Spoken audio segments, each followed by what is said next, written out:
मैं इनसे कहना चाहूंगा जी कि मैं अपनी जकूजी में नहाता हूँ। मेरे पास कोई कुत्ता नहीं है। और दूसरा, मैं कमोड के ऊपर बैठ के नहीं करता हूँ, आराम से करता हूँ। लेकिन मैं इनको एक बात बताना चाहता हूँ कि देखिए, हमने जब पढ़ाई शुरू की थी तो झोपड़ी में, हमारे गांव में, जैसे कि पंकज ने भी की, गांव में जब हम जाते थे तो वहाँ पे पानी का तो कोई सिलसिला ही नहीं होता था, कोई टॉयलेट का भी सिलसिला नहीं होता था। तो विश्वास भाई, मैं आपको बताऊं कि हमने उस तरह से साफ किया है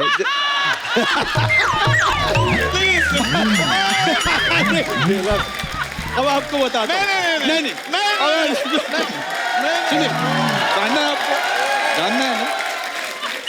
अब चूंकि डॉक्टर साहब ने अब बात छेड़ दी तो दूर तक जाएगी।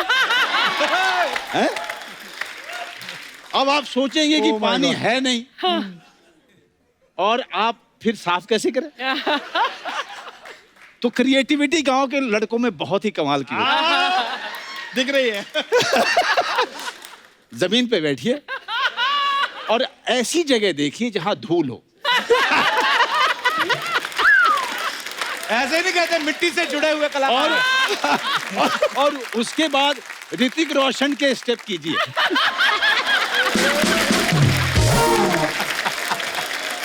पर ये जो आपने किस्सा सुनाया ना, बचपन याद आ गया। पंकज भाई, कुछ आया याद आपको बचपन? नहीं, मैं एक चीज इसमें और ऐड कर दूंगा। देसी का सर ने इंट्रोडक्शन दिया, देसी क्या होता है। तो देसी जो है ना, देसी घी भी होता है। वो इतना दुर्लभ है कि उसके नाम पर शहरों में नकली घी मिलता है, लेकिन लिखा होता है देसी घी। जी, लेकिन इस माया नगरी में आप दोनों देसी घी के वो डिब्बे हैं जिन्होंने कमजोर से कमजोर फिल्मों को भी ताकत दे दिया, खड़ा कर दिया। दोनों आज इतनी मजेदार बातें होने वाली हैं कि आइए यहाँ पे विराजमान हो जाइए। जोरदार तालियां हो जाए एक बार हमारे अतिथियों के लिए। अरे कहीं बैठो। पंकज भाई जो भी कर रहे हैं, सुपर हिट कर रहे हैं, चाहे वो बैक टू बैक फिल्में हो या वेब सीरीज हो, यहाँ तक कि अगर टीवी शो में भी आते हैं तो वो भी द कपिल शर्मा शो में। मतलब एवरेज चीज तो करते कोई नहीं। भाई आपकी सारी फिल्में धड़ाधड़ हिट जा रही हैं, हर फिल्म में आप होते हो। आपकी डिमांड ज्यादा है कि बंगलों का लोन ज्यादा है आपका? बहुत अच्छे। मैं रोज अपनी बालकनी में आता हूँ इन दिनों जी, और अर्चना मैम का बंगलो दिखता है मुझे। मड में शिफ्ट हुए मेरे हैं। पड़ोसी बन गए आप। हाँ, हम दोनों पड़ोसी हो गए हैं। नजर लागी राजा तोरे बंगले पे। नहीं, EMI तो कम ही है, क्योंकि इतना कमा के चुका दिया पहले ही। डिमांड बहुत है, लोग प्यार करते हैं, क्या बात है सर, चाहते हैं। बड़ा दिल खुश होता है सर। क्या बात। और मैंने पंकज को पूछा है, आपको तो मेरा बंगला दिख जाता है, मुझे पता नहीं आपकी बालकनी कौन सी है। मैं आपकी इतनी बड़ी फैन हूं कि मैं दूरबीन खरीद के आपको मैं ऐसे देखने वाली हूँ, because I am a huge fan. Huge fan. कल सीधा जाना, अगर जब भी आपको जाना, दूरबीन वूरबीन से मत देखना। देसी आदमी है, कपड़े तो यहाँ पहन के आते हैं।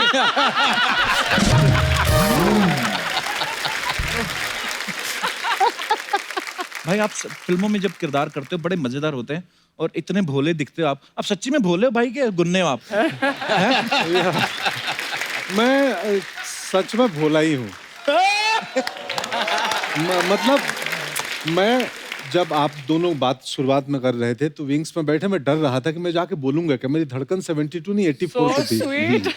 क्योंकि हमें आदत नहीं है। आप कितने कमाल की बातें करते हैं, हमें लगता है क्या बोलें। आप ये जो बोलते हैं यही बड़ा प्यारा लगता है सर। अरे इसी का ही तो मजा आ रहा है। बहुत अच्छा। मनोज सर और पंकज भाई बिहार से हैं, आप यूपी से हैं, कुमार भाई, अर्चना जी भी यूपी से हैं। अच्छा, कोई दौर होता था यहाँ पे पंजाब का बोलबाला होता था। आज बिहार यूपी जिसको चाह दिया ना, हाँ, वो केंद्र में सरकार बन जाती है।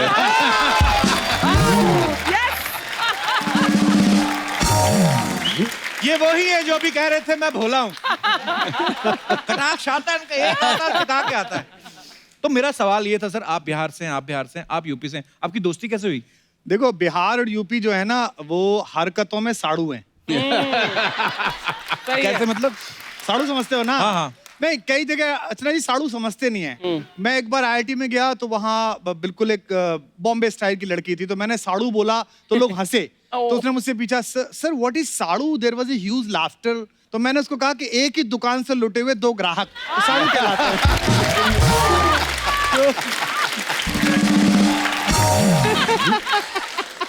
पर नहीं, हम लोग साड़ू हैं। पर देखो, वैसे सच बात यह है कि मनोज भाई से मेरी दोस्ती हुई पोइट्री की वजह से। अच्छा जी। दिनकर जितना इनको याद है, और अभी मैं एक बात कन्फेस करना चाहता हूं आज कि एलजीबीटी राइट्स पर मेरे विचार एक टिपिकल हिंदुस्तानी जैसे थे। यानी कि मैं स्वीकृत होना चाहता था, मैं सहमत होना चाहता था, लेकिन मेरी पुरानी मान्यताएं, कस्बे गांव में हुई बातें, मजाक, वो सब आगे आती थी। लेकिन आज मनोज भाई मैं ये कन्फेस कर रहा हूँ कपिल के शो में कि जब आपकी अलीगढ़ मैंने पहली बार देखी, वाह, उस दिन से मैंने रेस्पेक्ट करना शुरू किया कि हर आदमी का अपना राइट है। और इनसे दोस्ती हुई मसान के दौरान। हमारी इनकी एक कॉमन दोस्त हैं, उन्होंने हमको कहा कि आप फिल्म देखने के लिए आइए। तो मैं फिल्म देखने के लिए गया था और ये सोच के गया था कि कोने की सीट से बैठ के निकल जाऊंगा। अच्छा जी। तो प्रोड्यूसर साहब ने कहा कि आप बैठिए, पास बैठिए। बट वो फिल्म शुरू हुई और मैं यूं बैठा रह गया और पीछे गया ही नहीं। बड़ी और कमाल उसमें की जब जब ये आए, वो अष्टभुजा देवी से बातचीत करी, वाह। वो इतना कमाल था, मुझे लगा ये आदमी तो अपना है, ये आदमी तो बिल्कुल। अपने घर के आसपास का है। तो दोस्ती हो गई। मैं अब हम चूंकि इन्होंने हमारी बहुत तारीफ कर दी है और किताब का विमोचन इनका है, तो मुझे और पंकज को ये मौका मिलना चाहिए कि हम कुछ दो बातें इनके बारे में करें। जी जी प्लीज सर। क्योंकि ये जब आए हैं तो मौका हमारे लिए थोड़ा सा मुश्किल है। हमें बीच बीच में ना रास्ता देखना पड़ता है। सही है। अरे यहाँ बहुत देखिए भैया, ऐसा है ना कि एक आदमी जो पहले कवि हो, हाँ। फिर वो नेता बन जाए, समझ रहे हैं? डेडली तो कॉम्बिनेशन। कितना खतरनाक संयोग है।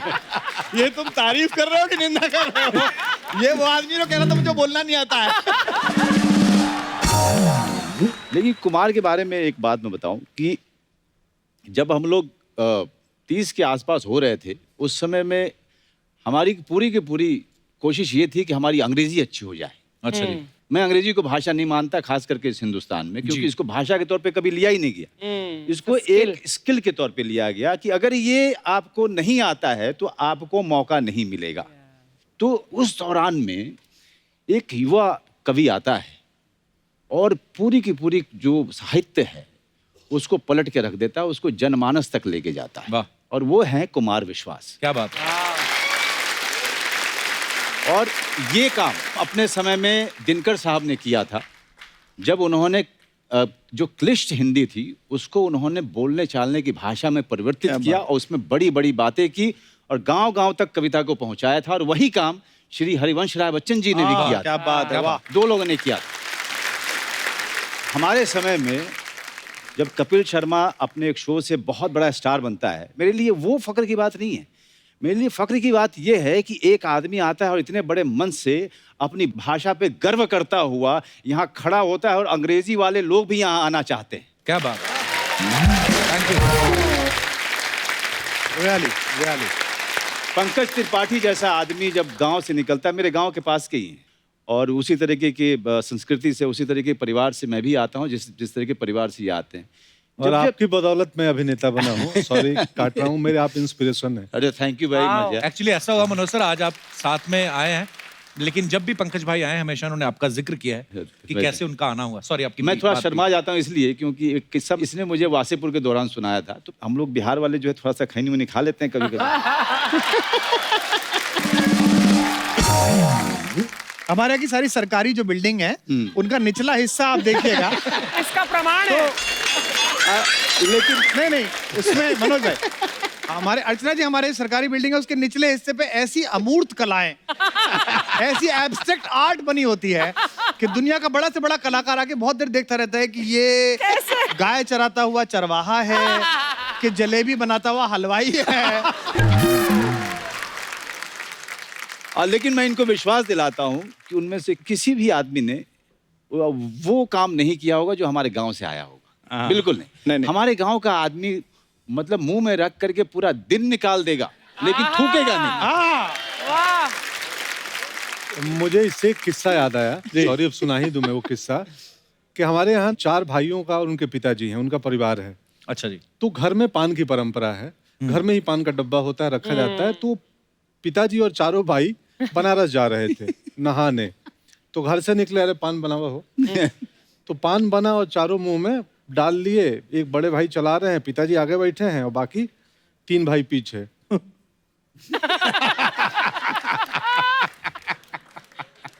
4 घंटे निकल रहे हैं, कोई किसी को बोल नहीं रहा है। तो चाय पीने के लिए कहीं रुक जाओ। तो ऐसे करके आधे घंटे बाद इशारों में गाड़ी एक ढाबे पे रुकी। फिर ढाबे के पीछे गए और सब धरती के लाल हुए। खैर, लेकिन मनोज, तुम्हारा वो वाक्य पूरा नहीं हुआ। तो एक बार मुझे इन्होंने वासेपुर में बताया था, सर्दी की सुबह थी, हम लोग बैठे हुए थे अपने अपने कॉस्ट्यूम में, तो इन्होंने कहा कि भैया आपको याद है आपका चप्पल गुम हो गया था। मैंने कब? तो मौर्या में आप ठहरे हुए थे, आपका चप्पल गुम हुआ था ना? हाँ हाँ यार, ये मेरा चप्पल गुम हो गया था, वहाँ से मुझे मिला ही नहीं चप्पल, तो वो मैं लेके चला गया था। Really? So sweet यार। नहीं देखिए क्या होता है, मैं इस घटना में सब करेक्ट है। मैं अपना वर्जन सुनाता हूँ। हुआ यूं कि अचानक मैं किचन में था, किचन सुपरवाइजर था उस वक्त। तो कॉल आया कि यार मनोज जी आए हैं, और मैं थिएटर करता था तो रसोई वालों को पता था यार मनोज बाजपेयी आए हैं। बोले हैं? हम तो मतलब ऐसे थे विस्मृत। तो मैं बोला यार उनके रूम से कोई भी ऑर्डर आए ना, रूम सर्विस को बोला तो मुझे बताना सीधे कि क्या चाहिए। तो खबर आई कि एक सूप चाहिए और सेब एप्पल चाहिए। तो मैं बढ़िया 50 किलो एप्पल में से आपके लिए 4 चुनवाए थे। कि थोड़ा भी उसमें कहीं दाग धब्बा कुछ नहीं हुआ। अमूमन होटल में अच्छे होते हैं, बट उसमें भी मैं बेस्ट ऑप्शन निकलवा के और बढ़िया से उसका रैप वैप करा के और रूम में भेजा। और बोला कि उनको जो वेटर गया कि उनको बोलना एक लड़का है, मिलना चाहता है थिएटर का, 2 मिनट में मिल लूँ। कट्टू मैं गया, भैया से मिला कि प्रणाम, मैं भी थिएटर करता हूँ, पैर वैर छुआ, और ज्ञान भैया बैठे थे, ज्ञानदेव भैया भी। मैं निकल आया। अगले दिन सुबह में ये चेकआउट करके एयरपोर्ट गए, चले गए।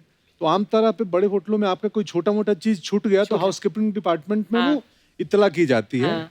तो इनका एक हवाई चप्पल स्लीपर छूट चुका था। तो हाउसकीपिंग वाले ने बोला अरे तुम्हारे मनोज बाजपेयी गए हैं, चप्पल छोड़ दिए यहीं पे। मैं बोला भाई उसको जमा मत करो, मुझे दे दो। क्यों? क्योंकि एक लव्य की तरह अगर मैं इनके खड़ाऊ में अपना पैर डाल लूंगा। हाय हाय हाय हाय।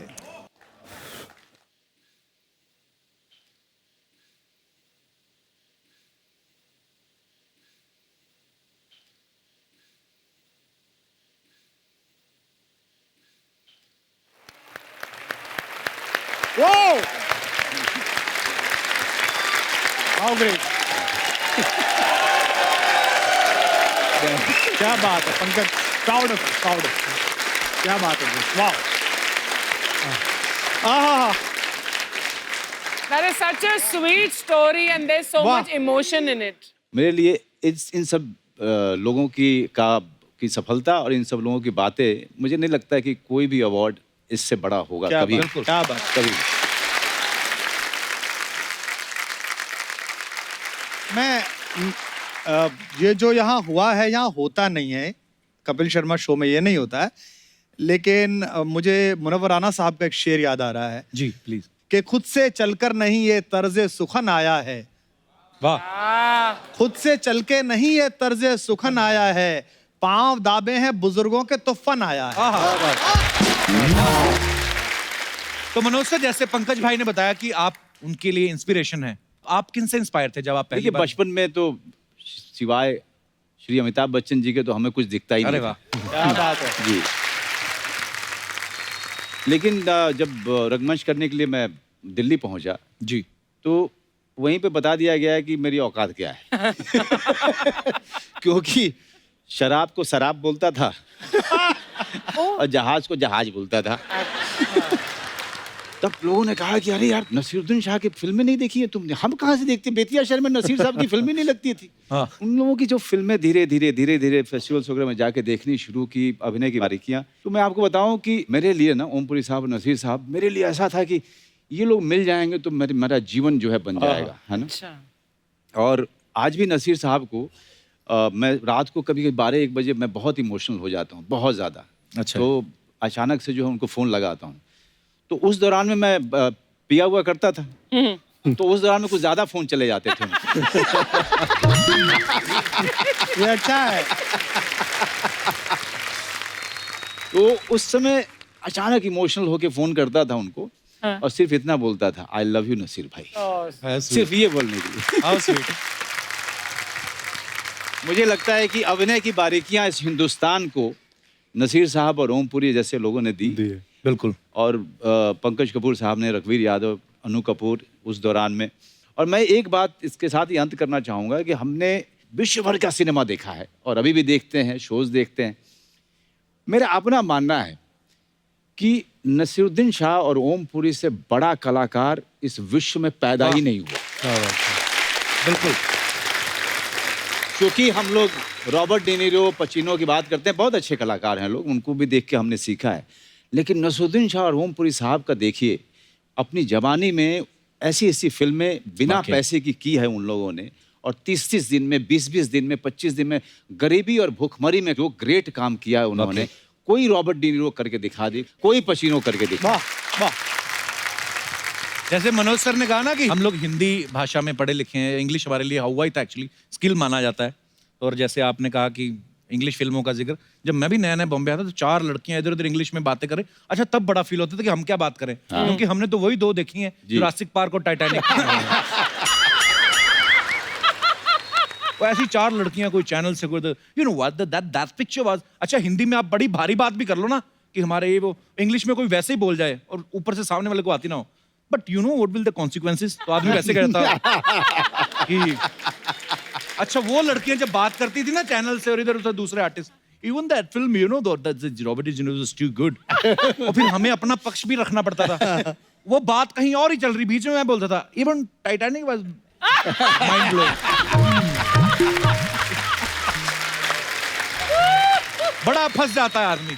क्या होता है ना कि मरीज जब डॉक्टर के यहाँ जाता है ना, डॉक्टर अंग्रेजी बोले ना, तो उसको लगता है बीमारी ठीक कर देगा ये।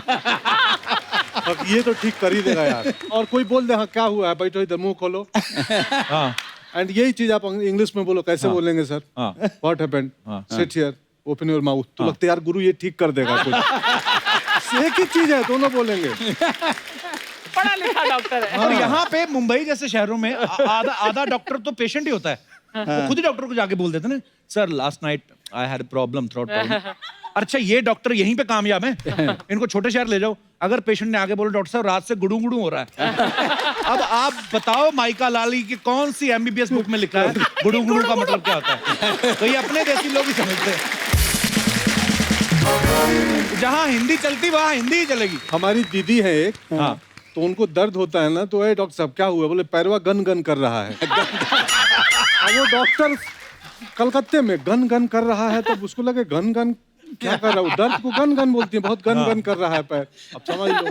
हमारे इलाके में, मेरठ के पास में, आप बड़े से बड़े कार्डियोलॉजिस्ट के पास ले जाइए। चौधरी साहब लोग, पैसा बहुत आ गया, काफी पैसा है, अब वो ताऊ जी के हार्ट में कुछ प्रॉब्लम है, अब वो लेके गए। अब डॉक्टर पद्मश्री है, पद्म भूषण है, अब वो कह रहा है हाँ अंकल कैसे, क्या होता है बताइए। अब चौधरी साहब ने बताया, भाई कालजे में धुम्मा सा उठे।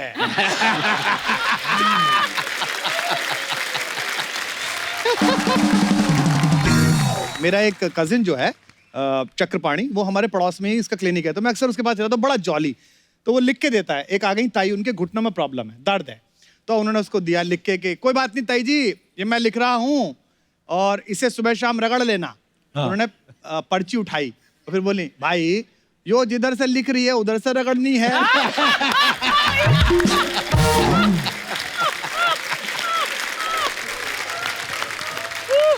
हमारे इलाके में जो डॉक्टर बहुत गुस्सा करे उसकी प्रैक्टिस सबसे ज्यादा चलती है। अच्छा जी। और क्योंकि पेशेंट जो है डरा हुआ रहता है, उसको लगता है ये बहुत बढ़िया है, इसीलिए इसको गुस्सा बहुत आता है, डांट देता है। डांट देता है डॉक्टर, है ना। तो जैसे कोई यार बहुत दर्द हो रहा है, चुप, हाँ। बैठो, और वो चुपचाप बैठ।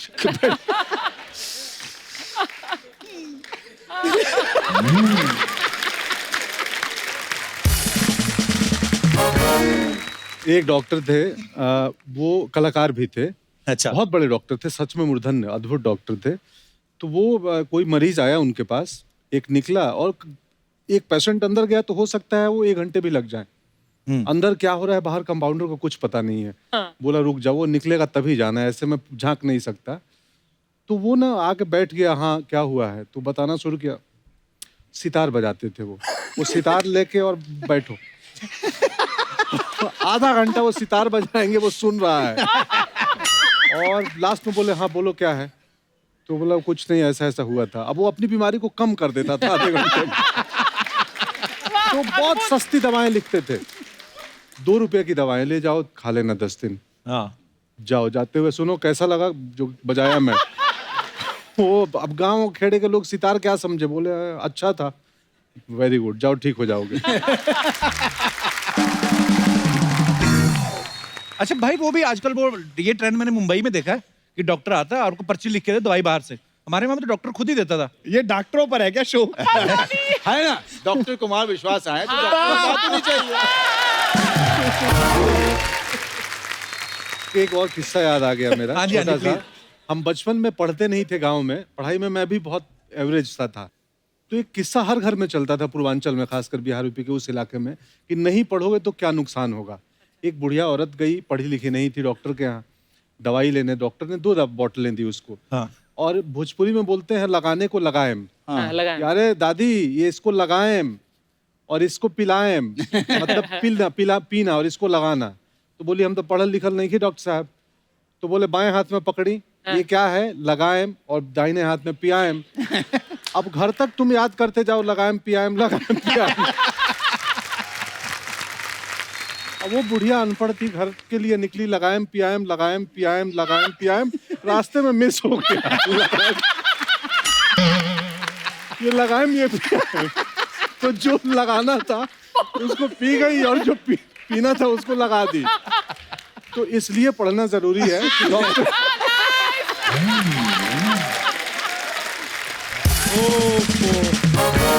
सर कुछ अफवाहें हैं जी, आप सबके बारे में, तो आप आए हैं तो थोड़ा क्लियर ही कर दीजिए आप। एक अफवाह सच्ची है, पहले ही बता दूं। अच्छा, कौन सी? कि मेरी एक सीरीज है फैमिली मैन।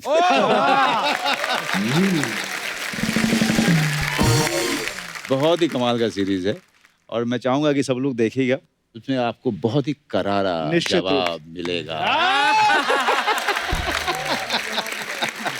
बहुत अच्छे, वाह क्या तो बात। सर ये कुछ अफवाहें हैं। कुमार साहब आपसे शुरुआत करते हैं। जी। आपके बारे में ये अफवाह है कि जब नए नए आपने शुरुआत की थी, जब तक ज्यादा लोग आपको पहचानते नहीं थे, आप ट्रक वालों से लिफ्ट लेके ट्रेवल किया करते थे। ये सही बात है सर? ये सच है। अच्छा जी। और हालत ये होती थी कि छोटी कवि गोष्ठी होती थी, 100 रुपए की, 200 रुपए की। तो रात में बसेस बंद हो जाती थी हमारे इलाके में, तो ट्रक वाले से लिफ्ट लेके आते थे। तो वो भी दिन थे, करना फकीरी तो क्या दिलगिरी, सदा मगन मन रहना जी, कोई दिन हाथी ना कोई दिन घोड़ा, कोई दिन पैदल चलना। वाह। वाह वाह। आनंद के साथ। मनोज सर आपके बारे में अफवाह है कि जो स्टूडेंट के लिए बस पास मिलता है, हाँ हाँ, आप वो पास लेने के चक्कर में आपने दिल्ली के कॉलेज में एमए में एडमिशन ले लिया। एमए में एडमिशन लिया था मैंने। अच्छा जी। क्योंकि 12 रुपए का पास होता था वो, और मैंने एमए में एडमिशन लिया था पाली लैंग्वेज में। तो जब जब मुझे हाजिरी लगाने जानी पड़ती थी तो मेरा तो मतलब समझो कि मेरा दिवाला निकल जाता था, क्योंकि अच्छा जी। कुछ भी समझ में नहीं आता था कि वो प्रोफेसर क्या आके पढ़ा रहे हैं, क्या कर रहे हैं। क्योंकि मेरी नज़र सिर्फ वो बस पास पे हुआ करती थी कि 12.5 रुपए का वो बस पास मुझे हर महीने मिल जाए करेगा, और उसके लिए मैंने एडमिशन लिया था। लेकिन बाद में वो भी त्याग दिया। मैंने कहा यार वो क्लास में जाना जो है वो बर्दाश्त भारी नहीं हो पड़ रहा रहा है। वो थिएटर इससे अच्छा कि मैं 2-4-5 दिन रिहर्सल के लिए चला जाऊंगा, वो ज़्यादा अच्छा, ज़्यादा मज़ा आता है मुझे उसमें, तो उसके लिए था। वाह। क्या बात है। पंकज भाई आपके बारे में अफवाह है कि आपकी जो वाइफ है वो दिल्ली में आपके साथ बॉयज हॉस्टल में मूछें लगा के रहती थी। हाँ ये सही बात है? बात सही है बट मुझे नहीं लगाती थी। अच्छा। और मुश्किलात ये थे कि अलाउड नहीं था बॉयज हॉस्टल में लड़की का रहना। और अच्छा जी। मैं शादी कर लिया पास आउट होने के पहले, अच्छा तो मैं चुपके से लाया। अमूमन बॉयज हॉस्टल में लड़के कम ही कपड़े पहन के रहते हैं जी। तो जब मालूम चला तो लड़के कपड़े पहनने लगे रात को। पता नहीं भाभी कब टीवी देखने आ जाए, इधर कहाँ दिख जाए। तो जो हमारे वार्डन थे उनको भी खबर लग गई, तो उन्होंने बोला 15-20 दिन बाद कि भाई तुम कब ले रहे हो लक्ष्मी नगर में कमरा। तो मैं बोला सर ले लूंगा, जल्दी ही चला जाऊंगा। ऐसा हो गया था ना, थोड़े दिन बाद मुझे लगा, मैं उनको बोलने वाला था कि अब तो मैं गाय लाने का सोच रहा था। कि गाय दूध पूरा दे घर दे और यहाँ बसाने पे का। चाय बना दे सुबह सुबह पिया करें, तो भेज रहे हैं लक्ष्मी नगर। तो ये सही है। वाह। क्या बात है। अच्छा, आपके बारे में अफवाह है कुमार भाई जी। कि आपने पॉलिटिक्स इसलिए छोड़ी क्योंकि धरने पे बैठ बैठ के आपका धरना सूझ गया था।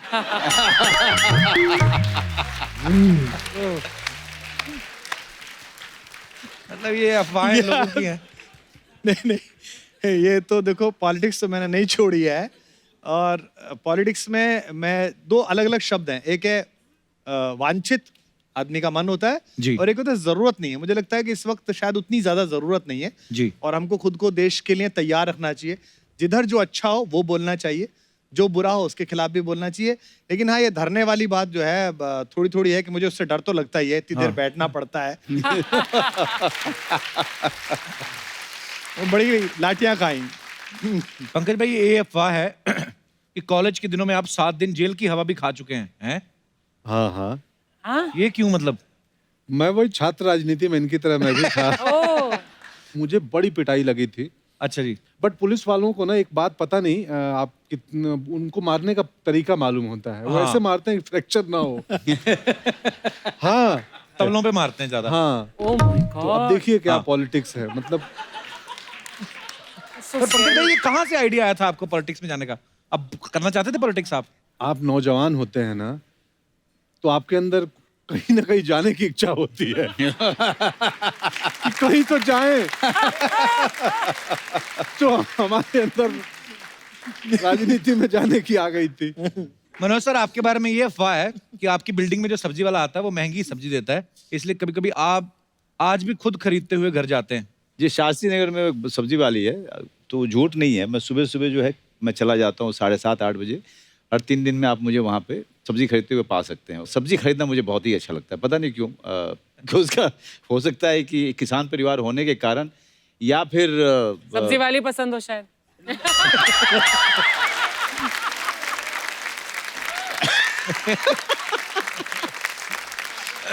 मुझे नया बहुत मारेगी।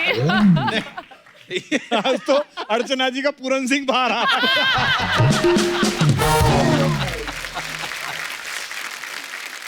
नहीं, सब्जी खरीदने का आनंद जो है ना, हाँ। वो सिर्फ सब्जी खरीदने में ही आती है। ऐसा आनंद है। मैं भी जाता हूँ, मुझे भी मजा आता है। अच्छा, हाँ, परवल सेम, उसी सब्जी वाले के पास। नहीं।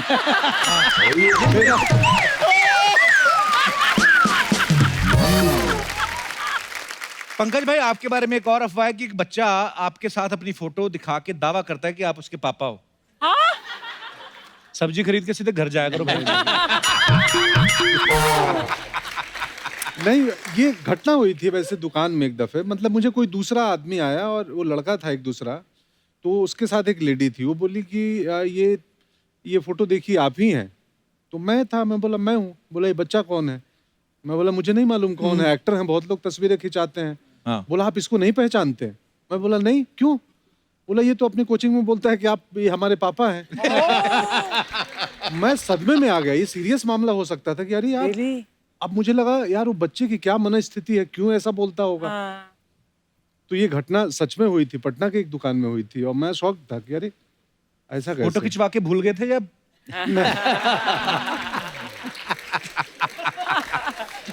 नहीं ऐसा नहीं। चलो, बड़ा हो जाएगा तो नैन नक्श सामने आ ही जाएंगे। ये तो फिल्मों में है, पॉलिटिक्स में तो और अजीब काम होता है। आप किसी प्रोग्राम में गए, किसी रैली में गए, अब आप सीनियर लीडर हैं पार्टी के, किसी काम के लिए गए, आप बैठे हैं, आपका नंबर आना है। एक लड़का आपसे चाय पूछने आता है, अच्छा। भैया चाय में चीनी लेंगे क्या, ऐसे करके पूछता है। वो फोटो खिंचवाने के लिए बोल के आता है। हाँ। अगले दिन वो फेसबुक पे लगाता है, कुमार भैया के साथ आगामी विधानसभा पर गंभीर चर्चा करते हुए। अब वो लोगों से टिकट दिलवाने के पैसे ले लेता है। Oh my एक God. आदमी रोता हुआ आया, बोले साहब वो मैंने फला को दे दिया। मैंने, ये कौन है? तो बोले वो आपके साथ फोटो था, विधानसभा की चर्चा कर रहा था, टिकट किसको बटेंगे। तो मुझे मेरे ऑफिस वालों ने बताया जी ये तो चाय में चीनी पूछने आया था कि चीनी देते हैं कि नहीं। ये सीरियस बात है बहुत।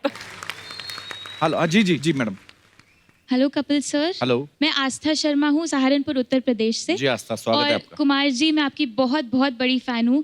आपके शेर को पेश करने का लहजा और आपकी कविताएं मैं खूब सुनती हूँ। सर, मैं थोड़ी उत्सुक हूँ जानने के लिए कि यदि कोई ऐसी सिचुएशन हो जिसमें आप और मैं हूँ, तो आप उसमें मेरे लिए क्या कविता पेश करेंगे या क्या कुछ कहना चाहेंगे? आप कुमार विश्वास हैं और मैं आस्था शर्मा हूँ, तो वो विश्वास और आस्था के साथ अगर आप कुछ पेश करना चाहें। आस्था में तो मेरा भी बड़ा विश्वास है। नहीं नहीं, हम तो शर्मा जी के बच्चे हैं।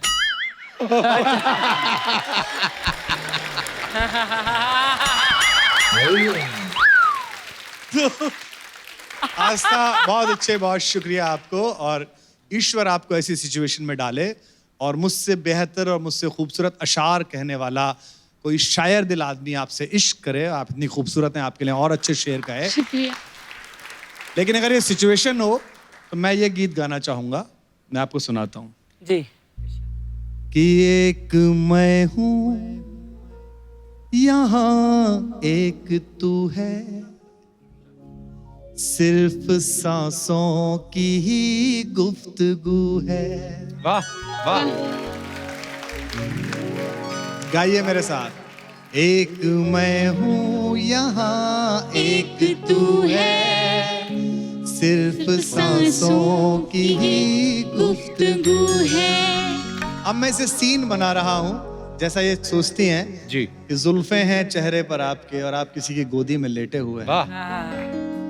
कि चांद के साज पर रोशनी गीत गाते हुए आ रही है, तेरी जुल्फों से छन कर वो देखो चांदनी नूर बरसा रही वाह। है। वाह। वक्त यूं ही ठहर जाए हमदम, दिल को इतनी सी एक आरज़ू है, एक मैं हूँ यहाँ एक तू है। वाह। एक बहुत बहुत मैं बढ़िया। हूँ यहाँ। बहुत बहुत शुक्रिया, धन्यवाद। शुक्रिया, थैंक यू। बहुत बढ़िया, बहुत बढ़िया।